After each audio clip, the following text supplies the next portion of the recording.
Closed Doors, a high-stakes story of power, secrets, and the truths that refuse to stay hidden. We got Marian Rivera and director Dominic Sabata.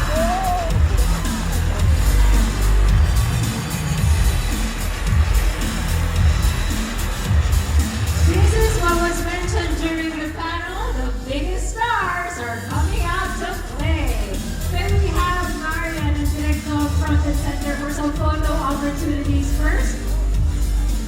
Smile for the cameras, please.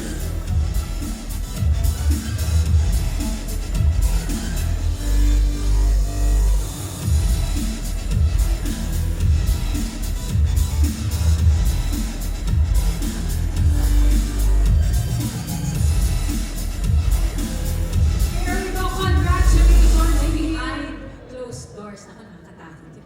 Ano nangyari behind closed doors? Paano ka na, bakit ka na pa, oo, Marian, sa project na to? Well, parang walang dahilan para magawa ko for this project kasi parang napaka-offbeat niya para sa akin. Yes. What do you mean offbeat?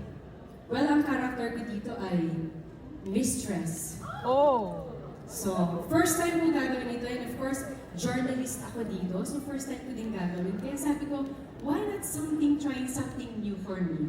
And I think this is the good project for me. I love Yeah. And Direk Dong, of course, naka-oo ka rin dito. What are you excited to bring out of your actors? What a lineup of actors, ha?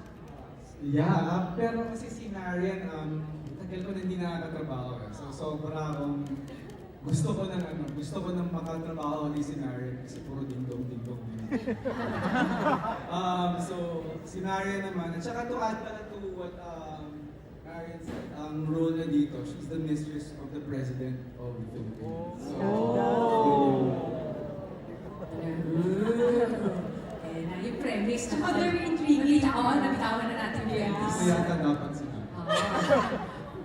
But it's okay. At least, very intriguing siya kasi di ba, ano bang nangyayari behind closed doors? Exactly. So yun ang dapat nilang abangan. Open to interpretation, but we're gonna leave it there because we wanna make sure we watch and we catch all the drama and the mga pasabog nitong bagong offering ninyo. So we wish you luck and congratulations and last quick message to our friends.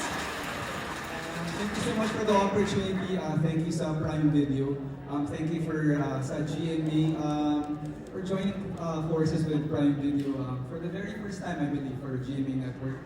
Thank you very much, Marian. Na umuo ka, alam ko mapili ka sa mga proyekto mo. I think you chose the perfect project for this year, for the next probably couple of years ulit para namin hindi makita. And I hope you guys will enjoy it when it finally comes out. Well, definitely, thank you, Direk. Actually, short kwento lang. Si Direk kasi siya yung mga ginamparan ko, mga iconic roles ko. Siya talaga yung nag-direct sa akin. So finally, reunited kaming dalawa dito. At masarap siguro na nag-direct sa'yo yung kilalang-kilala ka dahil ninong siya ng anak ko. So, sobrang excited ako to work with Direk Dom again. And salamat and sobrang excited ako. Finally, after 2 years, guys, I'm back. That's a great way to start this off. So with that, give it up for